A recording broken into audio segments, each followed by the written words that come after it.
Hi, kia ora, good morning.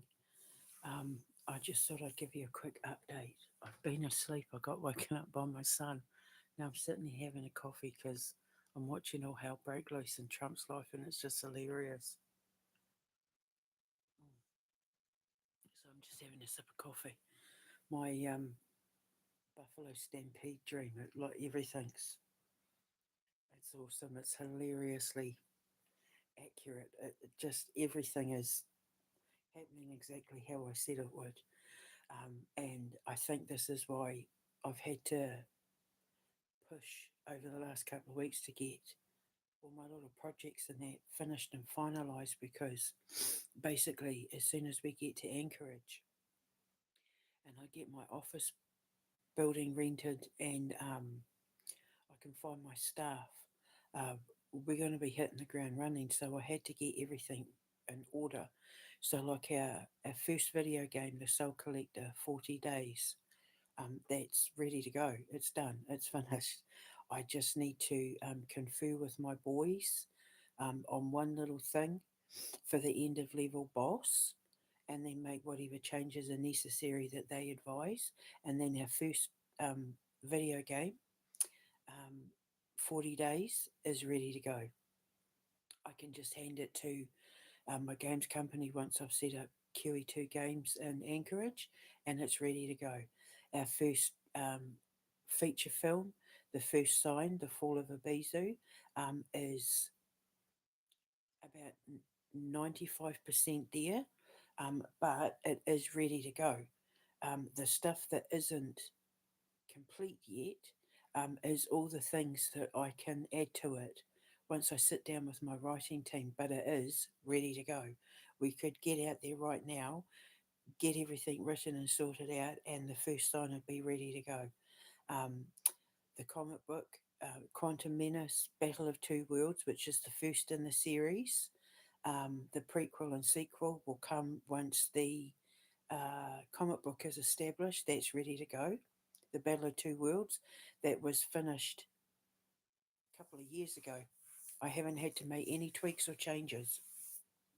So that's ready to go. Our first horror movie, The Music Box, that's written, that's ready to go. And The Night of the Black Sun, um, the storyline is written. I've just got a couple of more songs to add to it, but that's ready to go. And then our first animated movie, The Amber Rose, that is ready to go. Other than I've got one more song to write because Disney don't fill their Disney's don't Disney bleh, Disney don't fill their animated movies with like a ton of songs. So I've got enough songs written that I've composed already. But there's one more that I want to do that I would like to collaborate with the Haida Tlingit tribes. I The scene that I have in my head that I've written for the ending ish. I mean, it is the ending, it's the end of the war. The war's been won. She saved her husband. She's taking the wounded. The souls of the dead are coming down. Um, sorry. The ancestors of the dead are descending down from heaven to collect the souls of the dead. The animal spirits have come down to surround the wounded and the exhausted and, the battle weary militaries that are heading back to their kingdoms and all of that, while the Shadowlands scatter to the four corners and that in order to await purgatory, await um, judgment and trial in purgatory. Uh, as she's flying away, as she's turned into her dragon badass self, and the spirit spirit animals and the ancestors have come down from the heavens to lift the bodies onto her back so that she can take the wounded back, to triage back to the Earth Kingdom and all of that. And she's seeing the destruction and, the the damage that was done to the forests and the rivers and all of that because of the Slime Queen and Jeb the Goblin King and all of that sort of thing. Because the war that they fight in the Amber Rose is the same war that they fight in Lucian's Dragon, and also, although you only see a little bit, you only know of a little bit of it in Lucian's Dragon, but you see more of the war in With a Little Help from My Friends, which I have now called the War of the Woodlands. So it's no longer called With a Little Help from My Friends. It's called the War of the Woodlands. And yeah, so when she turns into her dragon and her dragon self, and she's got her husband precarious, well, not protected in her mouth while she's carrying the wounded on her back.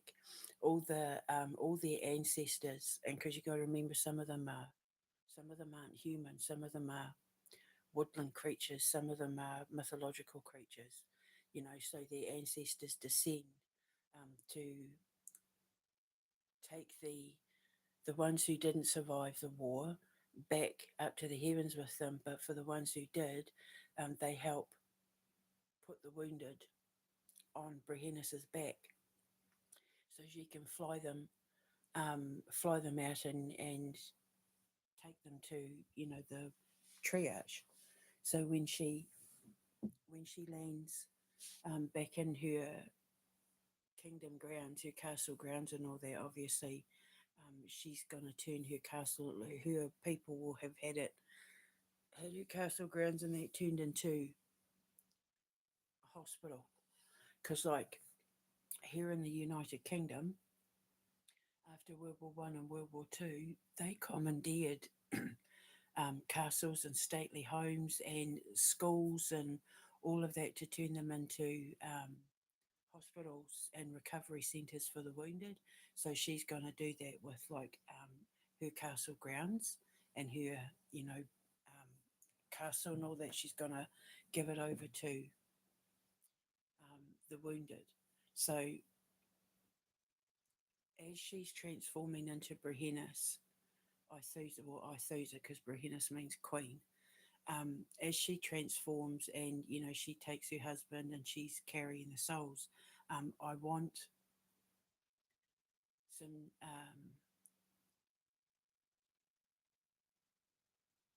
music to start it off. I want to infuse the song that I would write for it. It's for the ensemble. It's not her singing. If she sings, she'd only be singing a little bit, but it's more a song for the soldiers and everybody else involved, the spirits, the spirit animals, the ancestors, and all of that, singing about how basically the war's over. They put through hell. They were put through hell. They made the ultimate sacrifice. But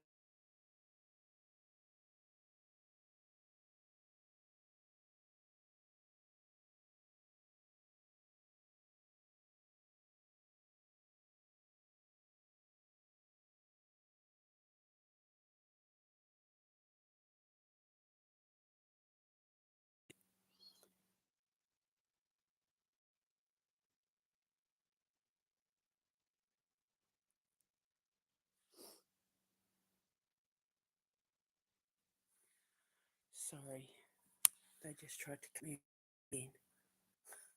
They're so pathetic. It doesn't matter. It's nearly over. They're being eaten alive. Anyway, what was I saying? So yeah, so the song is about looking back on everything that they went through in order to protect the other kingdoms, because the Earth Kingdom is the first line of defense to protect the Fire Kingdom, the Water Kingdom, the Air Kingdom, the Ether Kingdom, the Creation Kingdom, all the kingdoms that come after the Earth Kingdom. Excuse me, hang on, I'm just going to have a sip of my coffee.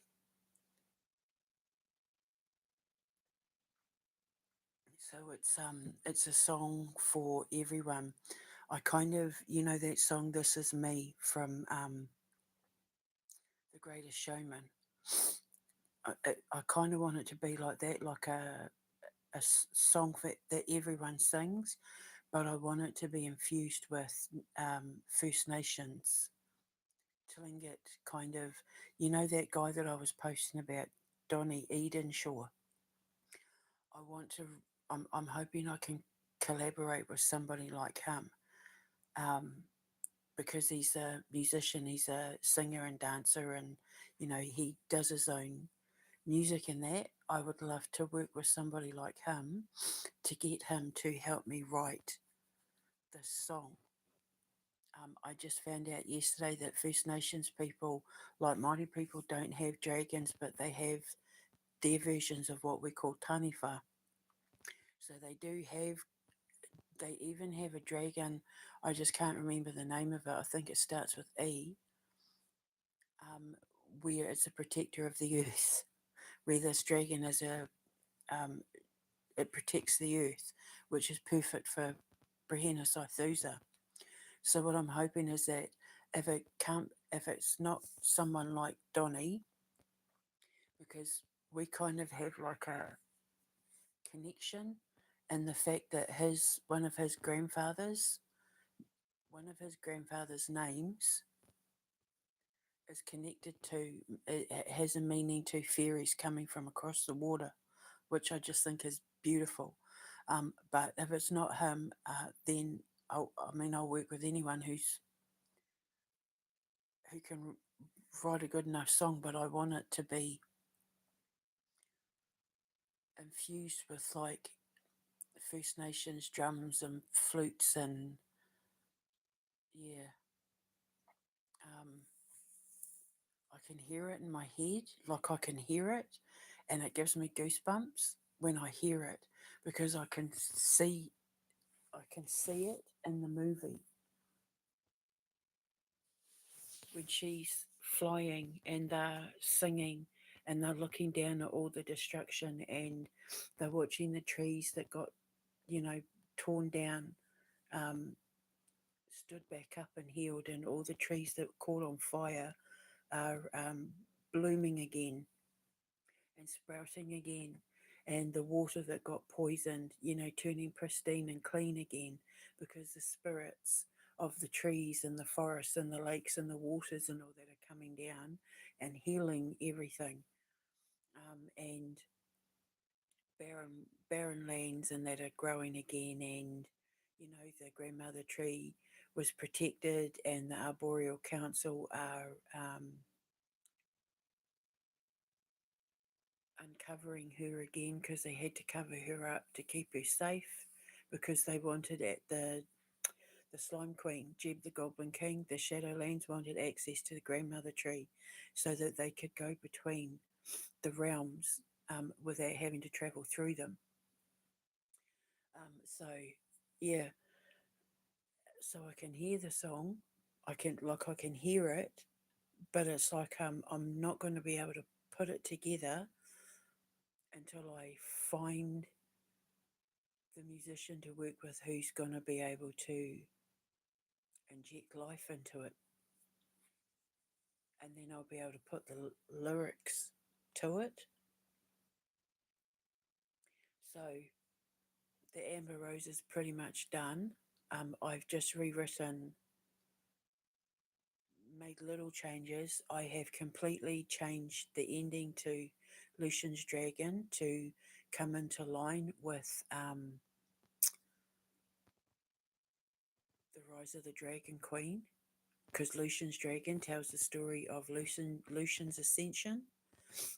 But the Rise of the Dragon Queen tells the story of um, Queen Aithusa's life before she became queen, and North Star Dragon talks about her as a child and as a teenager and how she rose up through the ranks and did the training and all that sort of thing. So I changed the ending to Lucian's Dragon to come into line with the ending of The Rise of the Dragon Queen, where the Amber Rose is then tells the story of what happens once the two come into union.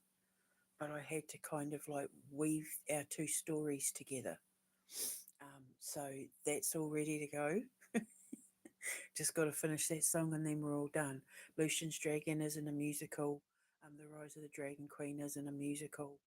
Um, So yeah, if I can have them made like Narnia and the Labyrinth and the Dark Crystal and all that, I'll be so happy. I want to work with puppets and animatronics for those ones. So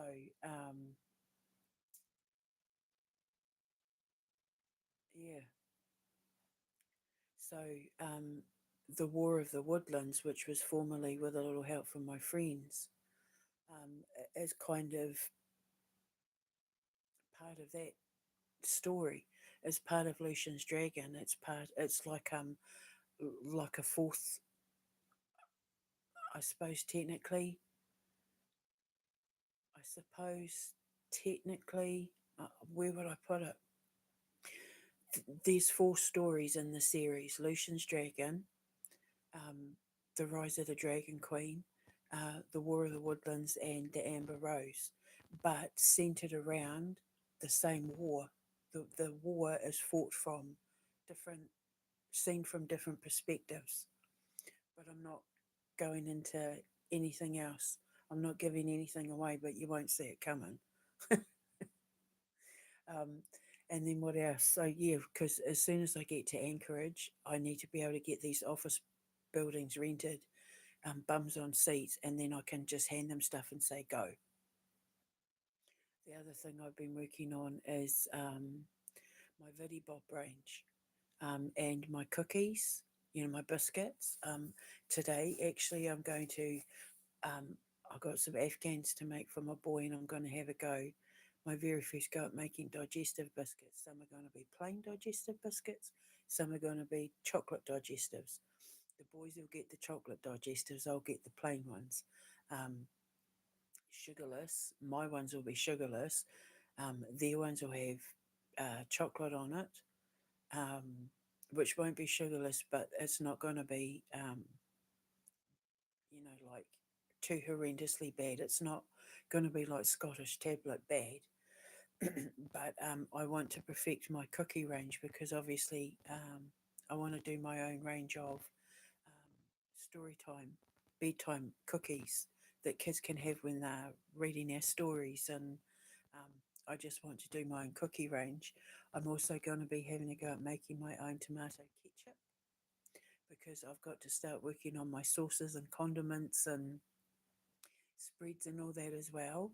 So within the next few days, I'll be working on my condiments, my tomato ketchup, my barbecue sauce is already there, ready to go.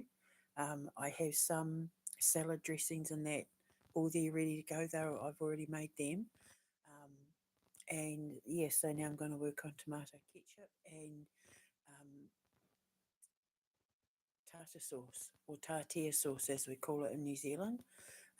But I was just getting ready to make tartare sauce when my ex did what he did. I had all the ingredients in the cupboard and he started eating it all. Even though I said don't touch them, I was just waiting to get the containers and he started eating like the, yeah, so sabotaged at every turn.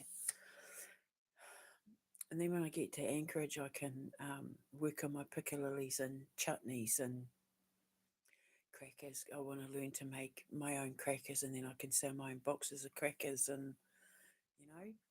So yeah, I my what I call my chicken chow mein, but it's not anything like it. I mean, it's like we call it chicken chow mein, but it's a dish that we're going to be serving at Mama Bear's Kitchen Cafe and Bakery in the autumn and winter time.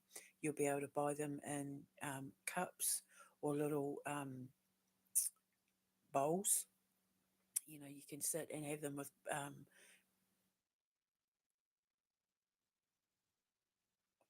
can't. Why I'm having trouble speaking. You'll be able to sit in the cafe and have like a nice hot bowl of them. It's like chicken and vegetables and broth and like rice noodles. You'll have it either with rice or rice noodles. That you'll be able to sit and have a nice hot bowl with a couple of slices of bread because the broth in it. I mean, you got to dip bread in it. That's what we do in my family. But it's good, wholesome, hearty food full of vitamins and minerals, totally organic. All the vegetables will be ours, blah, blah, blah. or you'll be able to have it like a cup of soup and eat it with like a fork, walking around, sitting in your car. If you're eating on the go, you'll be able to have it like a cup of soup or a pot noodle, but our chicken chow mein. So that's there. I put pictures up for that and working on the Viddy Bob, my fizzy pop range, which is sugarless because we won't be selling Coke and Sprite or Fanta or Diet Pepsi or anything like that. We make everything fresh on the go. And the great thing is about my fizzy pop is that even though it's going to be sparkling and carbonated, if you leave it to go flat and you leave it to sit and ferment for a little bit longer, while you're eating your food, um, the healthier it is. So I've got four flavors so far: lemon, lemon and ginger, um, lemon and lime, and orange.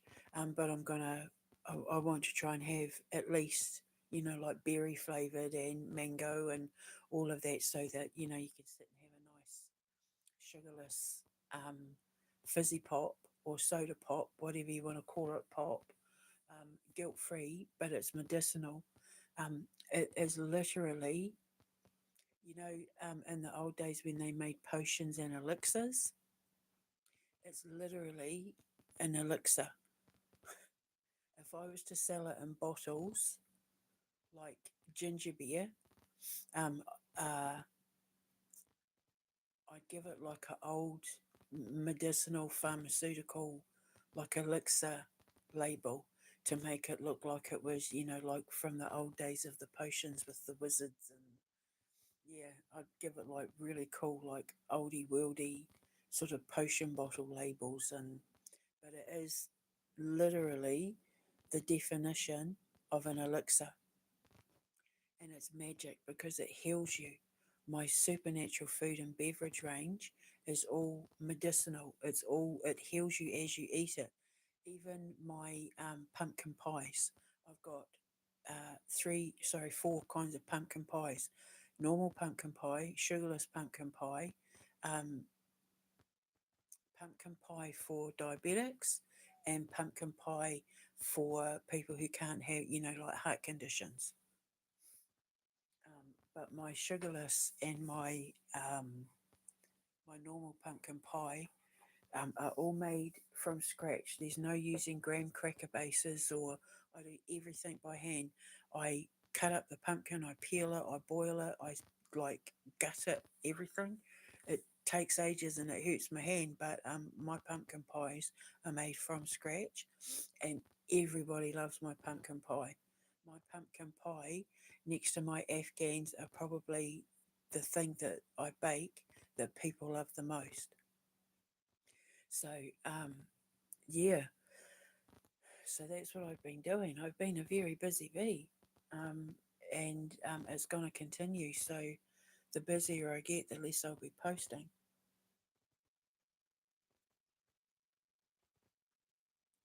Because there's Trump and Musk and Doge and that are removed and dragged off to the courts and dragged off to prison and hell and wherever it is, the door will open for me to just walk right in with my family. And I just heard from my sister the other day about, because I had to go to her and say, hey, look, what do you think about Alaska instead of New York? She said it's a dream come true. She's over the moon. I think everyone's happier that it's Alaska. That people were only going to go to upstate New York because it's where they thought I wanted to go. But as soon as Alaska was put on the table, I was like, yep, no, I'm there, done. And everyone's like, yep, me too, done. Because we're from New Zealand and Scotland, and it's just going to be like a bigger version of home, but with more perfect weather. Because we all love the rain, and we all love the snow, and we all love the cold. We all love like dark weather, and to be able to sit on the porch and have hot chocolate and have log fires burning and all that sort of thing. Alaska's perfect. So I now have all my ducks in a row. And once I get there and I can find somebody to work with, I mean, I don't know. I, if I was able to get someone like Donny Edenshaw, he's in Vancouver, I think. He's in Canada. He's Canadian. So I don't know if his wife and kids, because I think his wife is an artist as well. So I don't know if they would all want to come on board and work with me. I don't know how old his daughters are, but I am looking for voice actors from the First Nations um, tribes. I need voice actors. I need actors, but especially for like the Soul Collector. I need voice actors and I need musicians and all of that. So I don't know if they would all want to come on board and help us out, make a bit of money, um, put their stamp on the project. But if not, Mr. Edenshaw, then there's going to be someone. There's going to be someone out there who's like, I would love to make this song with you. But whoever I collaborate with in making this one particular song, um, because it's basically symbolic of all races, all creeds, all religions, all nations, all peoples coming together to defeat evil and protect the planet, to save the planet, to stop deforestation and, the dumping of toxins in the water and all of that sort of thing. And of course, with the War of the Woodlands, racism as well, because the main character in that, Lewis, is an Indigenous boy, and he's the one that gets called to help protect the grandmother tree for the Arboreal Council. While the war's kicking off on one side, he's trying to protect the other side. So, and you all know the story about that and how I came about it. So, um, I'm hoping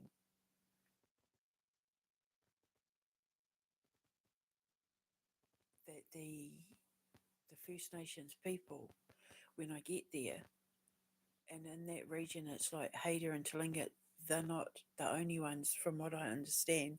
I just can't pronounce their names yet. Um, I'm hoping when they see what I'm doing,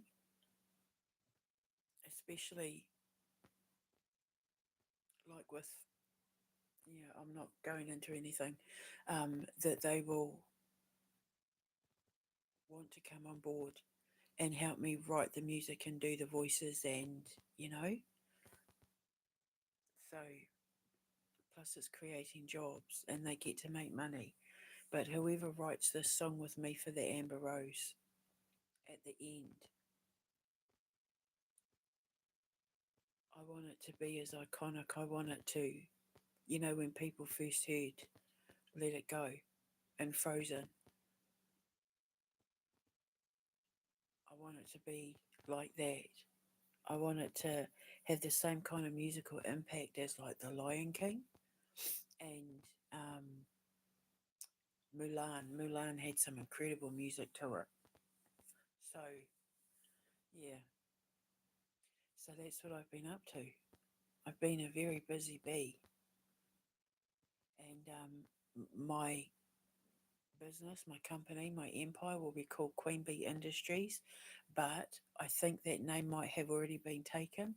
So if I can't call it Queen Bee Industries, I'll call it either North Star Industries or Queen Aithusa Industries. Probably more Queen Aithusa Industries, because I'm going to have North Star IT, North Star Cadets, my North Star space program, that sort of thing. So yeah, so I've got everything ready to go. Everything is all there, for my visa applications, to set myself up as an LLC. Just got to find myself a good lawyer to help me get all the paperwork done, and that's it, all ready to go. So I put all the finishing touches on everything all the projects that I had to put down in order to deal with this BS, to get justice for what Trump and Musk and Chris and Martin and Nikki and all of that did, Rocio. But now that that's all been taken out of my hands and everybody else is dealing with it for me, I'm just waiting for news of justice and get that big fat apology check with the admission that they stole my movie. I want that movie taken out of circulation. I want it completely removed and wiped out, erased, removed. And I want my compensation check for that as well. Other than what they did to me, I want compensation for the fact they stole my movie. And the reason why they would have made it a live action is because they stole the idea and took it so quick they wouldn't have had time to turn it into an animated movie. Because my movie's going to take a couple of years to make. Because it's full blown animation. So it's going to be like Operation Prep and Landing, sort of Wreck It Ralph style animation. That, you know, chunky, bright, cartoony, really bright colours, and so I'm just waiting for that now. I'm waiting for the knock on the door to say it's over. You can leave, and then I've been collecting more boxes this week as well. So probably over the next couple of weeks, I'm going to start gathering up like the clothes that I don't want, that I'll be donating, you know, stuff. I'm going to start getting rid of things. And then, yeah, just waiting for that knock on the door to say it's over, here's your money. And then I'm also hoping here's your divorce or your annulment. I'll take a divorce if I have to, but I'm hoping I can erase him from history. I don't want anything to do with him. Then I just said to my sister the other day, when that phone rings and it says Debbie Callahan, you'll know I'm ringing to say, get your passports and get over here. It's over. You can retire. You can hand in your notice, all three of you, and get your ass on a plane and get over here. And then in the meantime, I'll pack everything up, hand in my notice, look for a driver to employ so that they can drive us around the UK, and we'll do a big tour, put everything in storage that we're sending to Alaska. Um, I've even got the storage units there ready to go. Do a tour of the UK so that my sister and that can see the UK before um, we head to America, and then she can go back home and sell up her stuff, and then she'll either come back here and we'll fly over to Anchorage together, or we'll meet in Anchorage. So all ready to go. Like it's literally there, all done. All the stuff I've been putting off to the last minute is now all done, ready to go. I've been knocking my pen and I've been burning my candle at both ends to get this stuff written so that when we get there, I can just hand the projects to them and say, yep, do it, make it. Here you go. Hang on. So my first animated movie's done. My first horror's done. Our musical, our first musical, our live stage, you know, The Night of the Black Sun is done. But the movie to that is pretty much done as well. Um, the movie to that is done for the fact that there's no singing in the movie, it's all acting. Um, I just need to put a script to it. Um, yeah, our first horror, our first feature film, our first animated movie, our first video game, our first comic book, our first musical, all ready to go. Done. Yay! So,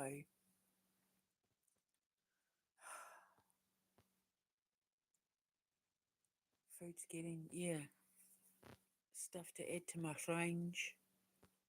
I still want to work on a couple of gourmet Afghans in the range of my gourmet Afghan cookie range. But I want a range of biscuits or bickies as we call them to have with cutler teas. You know, when you're just having a tea or coffee and you want something to dunk, ginger nuts and digestives and shortbreads and all that sort of thing. Yeah, so that's what I've been doing. So when I've made my digestive biscuits, assuming they turn out well, you'll see pictures of them going up today. So there you go. So that's what I've been doing. I'm. I feel like I said today. I feel like I'm in the airport already, in the departure lounge, ready to go, waiting to get on that plane. It's that close. It's like as Trump and Musk and Doge and that are being dragged through the courts and held responsible for their thievery and corruption and lies, as they're being removed and destabilized and removed from power. Their powers are slowly being removed. They're dwindling.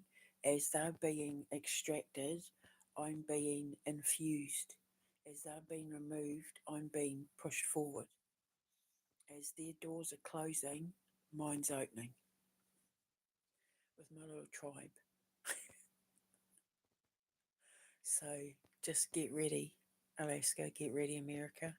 I've nearly got rid of Donald Trump and his goons. The buffaloes are stampeding.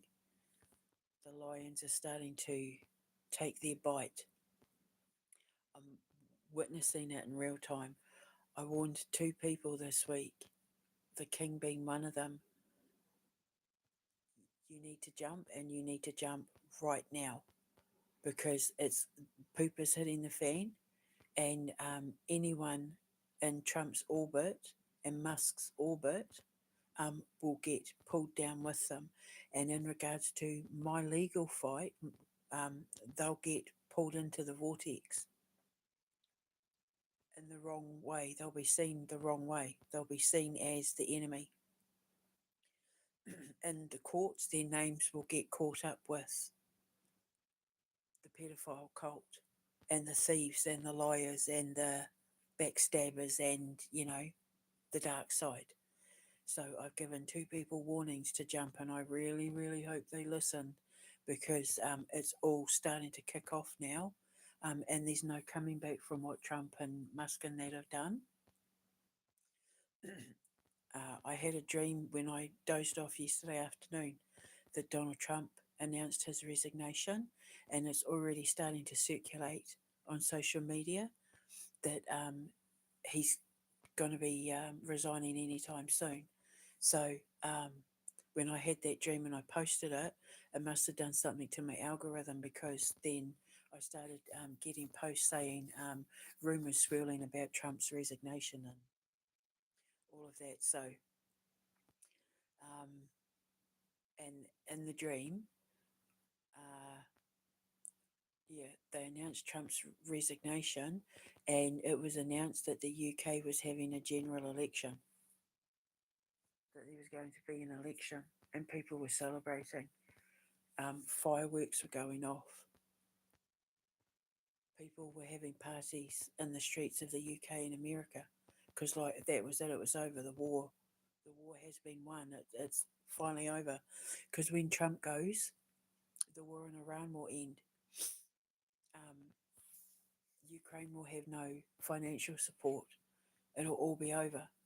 The EU will be held accountable because they'll go down with Trump because it'll all come out what they've been doing behind closed doors. And the EU are already starting to try and distance themselves. Kimmy Jimmy, I love it. You know how Trump was saying, you know, oh, me and Kimmy, we're friends, and you know, people are saying that he's trying to do deals with Kimmy. I said to Kimmy on my social media, don't do it, babes, don't do it, because like you don't want to be seen with people like him. You execute people like him in your country. You send people to their forever sleep. So don't do it. You don't want your name attached to what he's about to go down for because of all those files. that are coming out. Tens of thousands of files have been ordered to be released in the Virginia Giuffre case, and all of that. So and it names, from what everyone's saying on the news reports, it's naming other world leaders and stuff, which is what I've been saying. Ed Miliband, um, uh, Keir Starmer, von der Leyen, Jacinda Ardern, Mark Carney, all of them. Zelensky, like, you're going to see it all. There's going to be no hiding for these people.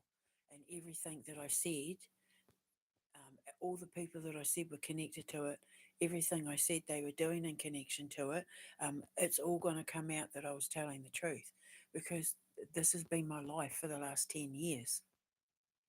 When it comes to the Epstein files and the child trafficking and human trafficking and grooming and sacrifices and all that, that's been my life for the last 10 years. Nobody has a more intimate knowledge of all of this stuff more than me. Just Donald Trump was the final piece to the puzzle. Um, but now all the puzzle pieces fit. I was the original whistleblower. I was the original whistleblower for Elon Musk and his grok, making the child peace stuff. I was one of the original. I was the one that told everyone that the whole Hollywood celebrity politician thing was going to blow up in child sex scandals and that, long before Epstein's name was even put on it. That was me, which is why they've spent the last 10 years trying to destroy my life. If they couldn't have me working for them, then they were going to have everybody working against me. And I've had it from all sides, from the legal system, the police, legal, like judges, courtrooms ruling against me and things that I was completely innocent for, people stealing my work. Think like Paramount Plus, thinking they could like just help themselves to my work just because, like, she's a nobody and no one's gonna know. And it's like, no, bugger that. The West Yorkshire Police, the Labour government, um, the American Air Force, the CIA, the FBI, Secret Service, Trump's administration. I've been up against all of it by myself without no support or help from anyone. And I stood my ground because I stood my truth and I stood in faith. And God said, don't give up. And it didn't. And while I was tearing everyone new assholes for trying to do what they did, thinking that I was nobody and that they could just destroy my life, kill me, and take my stuff and claim it for their own, I think was the best thing to ever happen to me and the worst thing to ever happen to them, because now the entire world is watching. They made sure that when they came after me, oh, watch what we do to her, they made sure that they had all the right people watching while I tore their shit down. Oh, really? You think you're going to do that to me? Of all the people in all the world, you're going to choose the one that God sent to let everybody know that he's coming to kick your asses? Me. You thought you could get away with what you did to me. Of all people, you decided to pick on it was me. Great job. Because now I get to save everybody and prove that God is real and that he does have everyone's back. It's just that we've all had to learn our lessons about how we cannot let any of these people like Trump and Musk and Starmer and Burnham and von der Leyen and Zelensky and any of them are doing. We have to take accountability for the fact that we let them get away with what they did for far too long. And now you've got Trump's military are getting ready to stage a mutiny, a rebellion, because like they're starving on the Lincoln, they're starving on the Tripoli, they're going without food, they're choosing to risk ending their own lives rather than serving Trump's military. So he's got no support from his military. He has no money to um, back up his claims about Iran. Kimmy Jimmy has told him, "You're lying," giving him the two fingers up. Don't come anywhere near me. Kimmy Jimmy's made a Kim Jong Un has come out and said, "We are not talking. We are not in negotiations. I want nothing to do with them." And I was like, "Yay!" He listened. Don't get involved. Because normally, because he's an incredible businessman, hang on, and he's the sort of leader who would think, I'll listen to what he has to say because, like, I might be able to make some money out of this. We might be able to do something where we can get some money or do some business deals. That's the kind of person that Kimmy Jimmy is. But the fact that he came out publicly and said, we're not talking to him, he's lying, we've got nothing to do with anything he's doing, and publicly humiliated him, I was like, yes, that's my Kimmy Jimmy. He's a smart man. You don't, you, being associated with Donald Trump and Elon Musk and all that now is the equivalent of they're becoming social pariahs. They're lepers. Kushner's name's getting dragged through the mud. Um, Trump's sons are having to pay millions in lawsuits and failed judgments and all of that. So the Trump name is basically like social leprosy, and anyone who deals with him and has associations with him, either via business or through politics, they're basically reputational STDs. And people are like, nope, keep away. I don't want your STD. I don't want your bad juju on me. Especially Kimmy Jimmy, because like their economy's doing really well, and people are starting to become aware of the Trump curse, the Trump, Starmer, and Zelensky curse. If you shook hands with them, if you signed contracts with them, your life is cursed. So Kimmy Jimmy was very wise, and I'm very proud of him.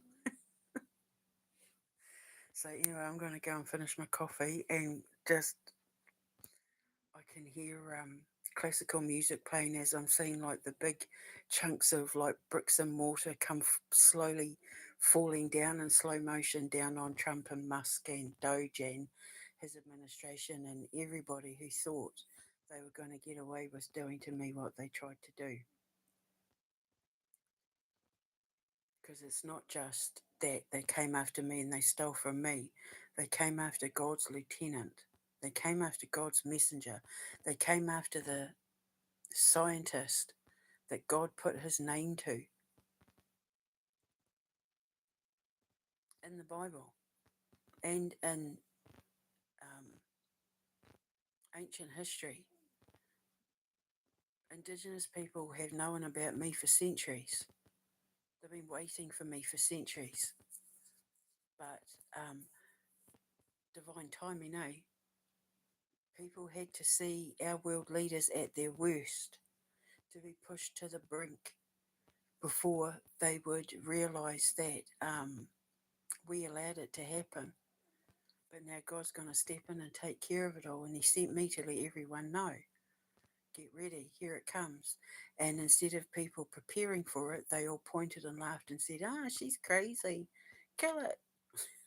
Shut her down, shut her up, get rid of her, point and laugh, point and stare. Let's copy her, let's steal from her, let's pretend to be her friend and mock her and treat her like shit.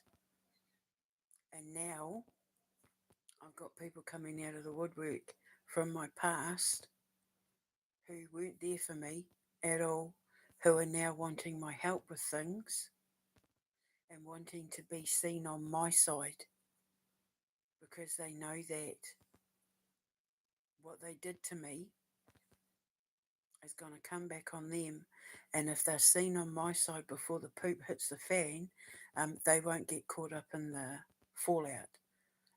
But I've literally blocked them all from communicating. So they can't communicate with me anymore.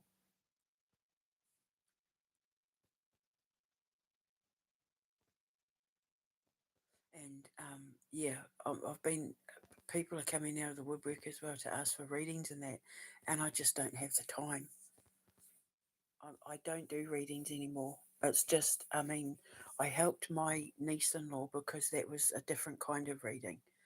That was um, a historical grief investigation style reading. But yeah, I don't have time to be doing readings for people anymore.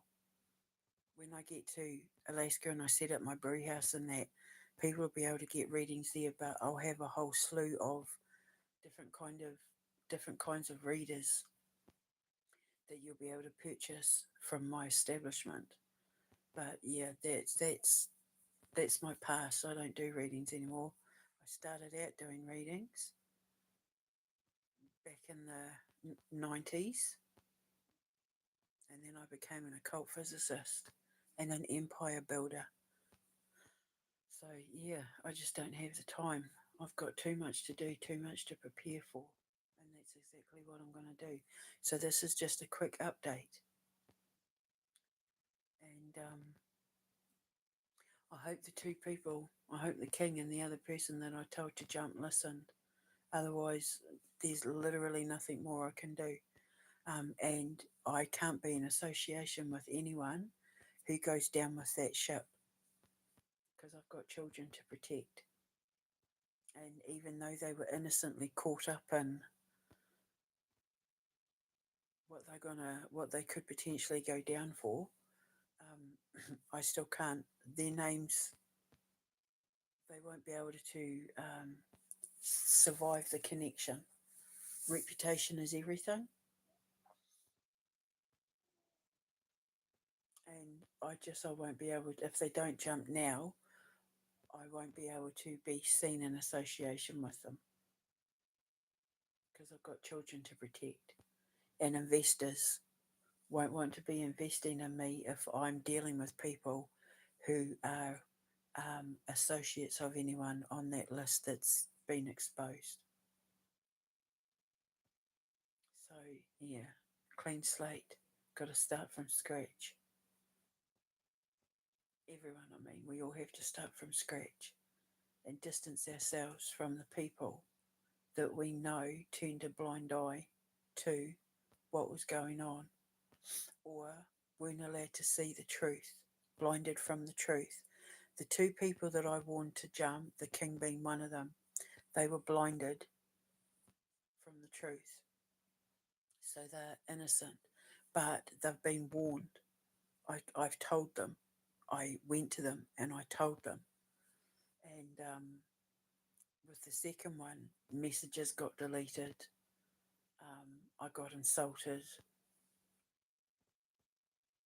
not from the person, but from the person dealing with their social media. Yeah, I got insulted, utterly insulted. My people, my New Zealand, my ancestors, my Māori ancestors, like an insult to my people, an insult to everything that I stand for as a Māori person. But I know that it's not them, it's the person dealing with their social media. Messages, warnings got deleted. So there's nothing more I can do. They can either jump or go down with the ship. But either way, I'm out. I've done what I was sent to do, and now I'm just focused on redirecting my attention back to Anchorage. I'm so excited. I feel like by this point, this time next week, we could be in Alaska. Like, that's how fast everything's changing. I just keep praying for my king.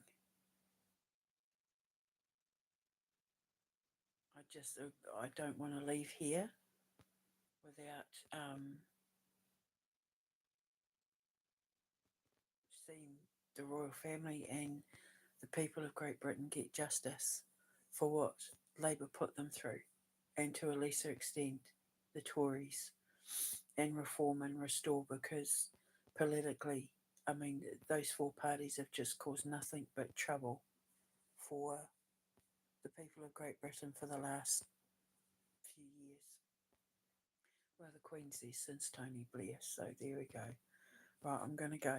So that's what I've been up to. I'll try and give you updates every couple of days.